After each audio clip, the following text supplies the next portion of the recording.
Assalamualaikum warahmatullahi wabarakatuh. Alhamdulillahirabbil alamin. Wassalatu wassalam ala nabiyyina Muhammadin wa ala alihi wa sahbihi ajmain. Amma ba'du. Puji dan syukur hanya milik Allah Subhanahu wa taala. Salawat serta salam semoga selalu dicurahkan kepada nabi kita, nabi yang mulia, Nabi Muhammad Rasulullah sallallahu alaihi wasallam. Para siswa dan siswi yang disayangi oleh Allah Subhanahu wa taala, di pelajaran kali ini kita masih akan fokus di bab ketiga, dan ini bagian yang ketiga ya, tatap muka yang ketiga ya. Kita akan fokus di halaman 62 tentang makna persatuan dan kesatuan. Kemarin kita sudah membahas tentang bagaimana kita pentingnya mengenali karakteristik daerah tempat tinggal kita masing-masing, menggali potensi daerah tempat tinggal masing-masing, melihat dan mendalami tentang keistimewaan daerah masing-masing. Dan kemudian ketika kita telah menemukan keistimewaan, kespesialan daripada daerah kita masing-masing dengan berbagai macam karakteristiknya, yang bisa kemudian membawa kemajuan pada daerah tersebut, apa yang kita harus lakukan? Jalan sendiri-sendiri, memajukan daerah sendiri-sendiri? Tidak seperti itu. Akan tetapi, sebagaimana yang kita sudah sampaikan sebelumnya juga, bahwa potensi masing-masing daerah itu disinergikan, yaitu digabungkan untuk mencapai terwujudnya pembangunan dan kesejahteraan nasional. Jika tidak seperti itu, maka ini artinya kita mundur jauh ke belakang sebelum zaman kemerdekaan, di mana setiap daerah, setiap suku, setiap bangsa, mereka belum memiliki semangat persatuan dan kesatuan kebangsaan. Mereka jalan sendiri-sendiri. Terlebih penjajah pada saat itu menggunakan politik divide et impera, yaitu politik memecah belah bangsa Indonesia. Dipisah, dipecah. Bagaimana caranya agar Jakarta atau Batavia tidak terhubung dengan Aceh, dengan Sumatera, Jawa tidak terhubung dengan Sulawesi. Mereka sendiri-sendiri berjalan, berjuang. Ini politik divide et impera, yaitu politik pecah belah. 300 tahun kita bangsa Indonesia dalam keadaan seperti itu. Barulah setelah awal abad ke-20 mulai banyak tokoh-tokoh nasional yang terpelajar. Mereka mulai menggagas persatuan dan kesatuan Indonesia. Ya, hal tersebut terlihat dengan munculnya atau diikrarkannya Sumpah Pemuda pada 28 Oktober 1928. Yakni ikrar para pemuda pada saat itu dari seluruh organisasi kepemudaan untuk bertanah air satu, tanah air Indonesia, berbangsa satu, bangsa Indonesia, dan berbahasa satu, bahasa Indonesia.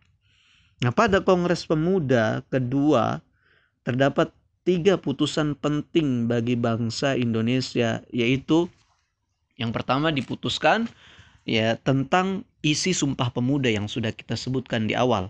Yang kedua tentang penetapan bendera kebangsaan, yaitu bendera merah putih, dan tentang penetapan mars atau lagu kebangsaan Indonesia Raya. Jika kita kaji lebih lanjut, terdapat beberapa prinsip yang berhubungan dengan makna persatuan Indonesia yang harus dipahami dan diterapkan. Di antaranya yang pertama adalah prinsip Bhinneka Tunggal Ika, yaitu kita harus mengakui bahwa bangsa kita ini merupakan bangsa yang terdiri atas berbagai macam suku bangsa, agama, adat istiadat, bahasa dan yang lainnya. Tapi itu bukan untuk memecah, tapi untuk menyatukan. Menyatu sebagai bangsa Indonesia. Yang kedua, prinsip nasionalisme, yaitu cinta tanah air. Bahwa kita sebagai manusia memang sudah diberikan fitrah oleh Allah Subhanahu wa taala mencintai tanah airnya, mencintai tanah kelahirannya. Tidak ada satupun manusia yang tidak cinta kepada tanah kelahirannya, tidak memiliki rasa kecemburuan kepada tanah kelahirannya, tidak memiliki rasa pembelaan kepada tanah kelahirannya. Boleh siapapun merantau jauh kemana, bekerja ke negeri seberang, tapi tetap kecintaannya yang paling besar adalah kepada tanah airnya. Ini adalah sifat nasionalisme. Kemudian yang ketiga ada prinsip kebebasan yang bertanggung jawab, juga prinsip wawasan Nusantara, serta prinsip persatuan pembangunan untuk mewujudkan cita-cita reformasi. Para siswa yang dicintai oleh Allah, tanah air kita, Indonesia, merupakan tempat kita dilahirkan, tempat kita hidup dan berpenghidupan.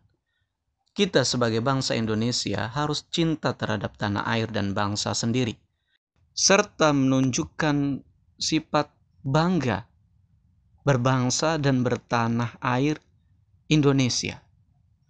Cinta tanah air dan bangsa adalah suatu sikap yang dilandasi ketulusan dan keikhlasan. Dan ini merupakan fitrah seperti yang telah kita sampaikan di awal sebelumnya. Ada syair berkata, nakil fuadaka haitsu syi'ta minal hawa fal hubbu illa lil habibil awwali kam manzilun wal ardu ya'lufuhul fata wa haninuhu abadan li awwali manzili. Nakil fuadak, pindahkanlah hatimu, cintamu kemana saja engkau inginkan. Akan tetapi cinta yang hakiki hanya kepada kekasih yang pertama. Betapa banyak tempat tinggal, tanah, bumi yang digemari, disukai oleh seorang pemuda. Akan tetapi kerinduannya yang sejati selamanya hanya untuk tanah kelahiran pertamanya. Nah, cinta tanah air memang fitrah yang tidak bisa dipungkiri. Nah, sikap cinta tanah air dapat diwujudkan juga antara lain dengan perbuatan-perbuatan seperti bangga sebagai bangsa dan bertanah air Indonesia, berjiwa dan berkepribadian Indonesia, rela berkorban bagi tanah air, bangsa dan negara, senantiasa membela dan mempertahankan tanah air, menjaga nama baik tanah air, bangsa dan negara, tidak melakukan perbuatan yang merugikan tanah air kita sendiri, setia dan taat kepada peraturan perundang-undangan yang berlaku yang telah ditetapkan oleh negara kita. Ini semua adalah perbuatan-perbuatan sebagai wujud daripada cinta kepada tanah air. Nah, para siswa sekalian yang disayangi oleh Allah Subhanahu wa taala, selanjutnya silakan kalian baca dengan mendalam pelajaran ini di halaman 62 sampai halaman 65. Mudah-mudahan Allah Subhanahu wa taala berikan ilmu yang bermanfaat bagi kalian dari bacaan tersebut. Demikian pengantar dari Pak Guru untuk pelajaran PKN kali ini. Wassallallahu ala nabiyyina Muhammadin wa ala alihi wa sahbihi wasallam. Walhamdulillahi rabbil alamin. Assalamualaikum warahmatullahi wabarakatuh.